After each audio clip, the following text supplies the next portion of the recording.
Students, प्रश्नावली 7.3 से अब हम दूसरा प्रश्न करते हैं। निम्नलिखित में से प्रत्येक में k का मान ज्ञात कीजिए ताकि तीनों बिंदु संरेखी हों। फर्स्ट पार्ट है इसमें 7, -2, 5, 1 और 3, k। दिए गए तीन बिंदु ये हैं, दिए गए जो हमने नोट कर लिए हैं अपनी कॉपी में। दिए गए तीन बिंदु इस प्रकार से ये हैं।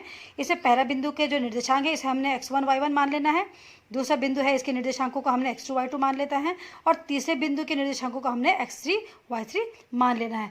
अब चूंकि उसमें दिया गया है कि ये तीनों बिंदु कैसे हैं, संरेखी हैं। अब हम जानते हैं कि तीन बिंदु संरेखी होते हैं तो उससे निर्मित जो त्रिभुज होता है उसका क्षेत्रफल 0 होता है, यानी कि उनसे बनने वाले त्रिभुज का क्षेत्रफल 0 हो जाना चाहिए।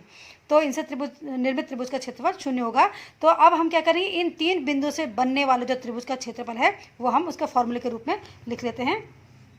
1/2 x1 y2 - y3 plus x2 y3 - y1 plus x3 y1 - y2, ये आपका जो है त्रिभुज के क्षेत्रफल का फॉर्मूला है।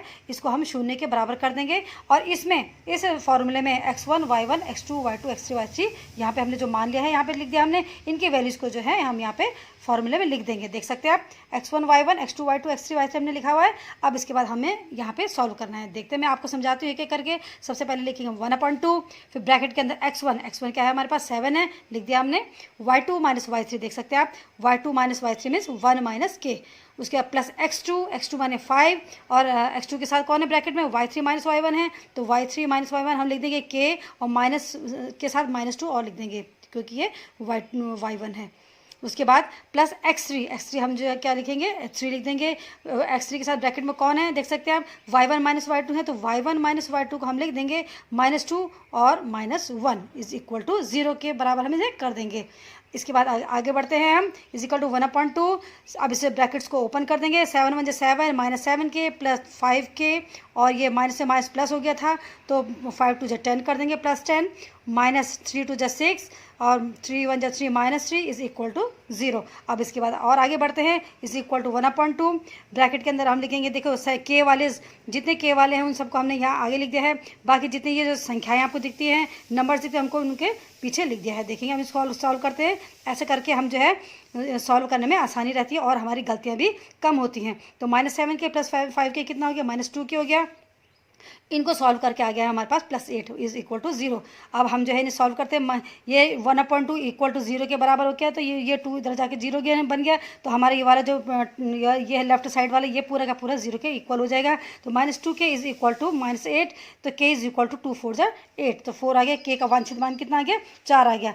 अब हम इसके बाद देखना चाहते हैं कि जो हमने 4 आंसर निकाला है, k का जो रिक्वायर्ड वैल्यू आई है, वांछित मान आया है, ये सही है अथवा नहीं है। तो अपने उत्तर की चलो जाँच करते हैं। तो हमने जहाँ पे सबसे पहले देख सकते हैं कि जहाँ पे हमने त्रिभुज के क्षेत्रफल को लिखा था सबसे पहली लाइन में, वहाँ पे हम जो है k की जो वैल्यू आई थी 4, उस k की वैल्यूज़ को 4 रखते चले जाएंगे। तो हम क्या देखते हैं, 7 1 माइनस क्या था लिखा था, -k लिखा था, तो 1 - 4 लिख दिया। यहाँ देख सकते हैं आप, ऊपर भी देखते जाएंगे अब साथ साथ। प्लस 5 ब्रैकेट के अंदर k लिखा था तो हमने k के स्थान पे 4 लिख दिया। बाकी सब कुछ वही है, -2 लिख दिया, ये देख सकते हैं। प्लस 3 ये देख सकते हैं आप 3 है, बाकी सब कुछ वही। अब इसे सॉल्व करेंगे हम, तो 3 7 और 1 - 4 कितना होता है, -3 होता है। इसको हमने सॉल्व कर दिया, 4 + 2 6 हो गया, प्लस 3 -2 -1 कितना होता है, -3 होता है। अब इसे सॉल्व करेंगे, 7 3 21 -21, 5 6 30 और 3 3 9 -9। अब इन्हें सॉल्व करते हैं, -21 -9 कितना हो जाएगा, 30 हो जाएगा। -30 प्लस 30 ये 0 हो जाएगा। या आप ऐसे भी कर सकते हैं, -21 है, 30 -9 प्लस 21 ये इक्वल टू 0। तो आपने क्या देखा, त्रिभुज का क्षेत्रफल क्या आ गया, 0 आ गया, यानी कि 0 आ गया। अर्थात यानी कि जो हमने k की वैल्यू निकालती 4 रिक्वायर्ड वैल्यू निकालती वो सही है। अर्थात k का मान क्या होगा, 4 हो जाएगा, जिसके कारण जो है ये तीन बिंदु क्या बन जाएंगे, संरेखीय बन जाएंगे। के क्षेत्रफल से रिलेटेड एक उदाहरण हमारे पास और आता है। अब आप उसे देखेंगे ढंग से कि बिंदु A 5,2, B 4,7 और C 7,-4 से बनने वाले त्रिभुज ABC का क्षेत्रफल ज्ञात कीजिए। सबसे पहले स्टूडेंट्स हम क्या करेंगे, जो पहला बिंदु A है इसके निर्देशांकों को x1 y1 मान लेते हैं। दूसरा बिंदु B है उसके निर्देशांकों को हम x2 y2 मान लेंगे और तीसरा बिंदु C इसके निर्देशांकों को हम x3 y3 मान लेंगे। अब इसके बाद हम क्या करेंगे, त्रिभुज ABC का क्षेत्रफल का फॉर्मूला लिखते हैं। वो जो आपको पता ही है क्या होता है, 1/2 x1 y2 - y3 plus x2 y3 - y1 plus x3 y1 - y2। अब हम क्या करेंगे, इस फॉर्मूले में इन जो x1 y1 x2 y2 और x3 y3 की वैल्यूज़ को पुट कर देंगे। अब देखेंगे क्या करते हैं, हम आगे बढ़ते हैं। इज इक्वल टू 1/2 x1 के स्थान पे आपने क्या लिखा 5 लिख दिया है, देख सकते हैं आप 5। फिर क्या था ब्रैकेट में y2 माइनस y3, आप देख सकते हैं y2 7 है माइनस y3 आपके -4 है, तो माइनस माइनस से प्लस बन जाएगा, तो हमारे पास आ जाएगा 7 + 4। इसके बाद आएगा प्लस x2 कितना है हमारे पास 4, ये हमने लिख दिया x2 के स्थान पे। x2 के साथ ब्रैकेट में क्या लिखे हैं y के कोऑर्डिनेट्स y3 माइनस y1 लिखे हैं, तो y3 आप देख सकते हैं क्या है -4 है, माइनस y1 कितना है 2 है, तो -2 -4 -2 हम लिख देंगे, ये हमने लिख दिया है। प्लस x3 कितना है हमारे पास 7 है। x3 के साथ ब्रैकेट में क्या है देख सकते हैं आप y1 माइनस y2 है, तो y1 माइनस y2 को देखते हैं हम क्या है, y1 है 2 और माइनस y2 कितना है हमारे पास 7, तो क्या आ गया हमारे पास 2 - 7, ये हमने लिख दिया। अब इन्हें हम सॉल्व करते हैं। सॉल्व करते समय हम ध्यान देखेंगे 1/2 हमने लिखा हुआ है। अब पहले ब्रैकेट्स को अंदर की क्वांटिटी को सॉल्व करते हैं, ये देखें वैल्यूज़ को सॉल्व करते हैं। 7 + 4 को सॉल्व करेंगे, 7 + 4 कितना होता है 11 होता है, 11 5 55 -4 -2 को सॉल्व करेंगे, ब्रैकेट के अंदर है, इसका आ जाएगा -6 को आप 4 से मल्टीप्लाई करेंगे तो -24 हो जाएगा, ये हमने लिख दिया यहाँ पे। उसके बाद अगले स्टेप में चलते हैं। अगले स्टेप में क्या है, ये ब्रैकेट के अंदर 2 - 7 है, 2 - 7 कितना होता है -5 होता है, -5 को 7 से इंटू करेंगे तो 5 7 35 -35 आ जाएगा। अब इनको सॉल्व करके हमारे पास आ गया है -4, देख सकते हैं आप, और अपॉन 2 से -4 को आपने कैंसिल करना तो -2 आ गया। अब हम ये देख सकते हैं क्योंकि इसका जो क्षेत्रफल आया है, एरिया है, वो क्या है माइनस में नेगेटिव है, और क्षेत्रफल जो है माइनस में नहीं होता है, नेगेटिव नंबर को हम नहीं लेंगे, तो सिर्फ हम किसको क्या लेंगे, केवल इसके संख्यात्मक मान को यानी न्यूमेरिकल वैल्यू यानी 2 को लेंगे, तो इसका जो त्रिभुज का क्षेत्रफल आएगा वो क्या आएगा 2 वर्ग मात्रक आ जाएगा। इस प्रकार से आप जो है त्रिभुज एबीसी का क्षेत्रफल निकाल सकते हैं। फ्रेंड्स, प्रश्नावली 7.3 से अब हम दूसरा प्रश्न करते हैं। निम्नलिखित में से प्रत्येक में k का मान ज्ञात कीजिए ताकि तीनों बिंदु संरेखी हों। फर्स्ट पार्ट है इसमें 7, -2, 5, 1 और 3, k।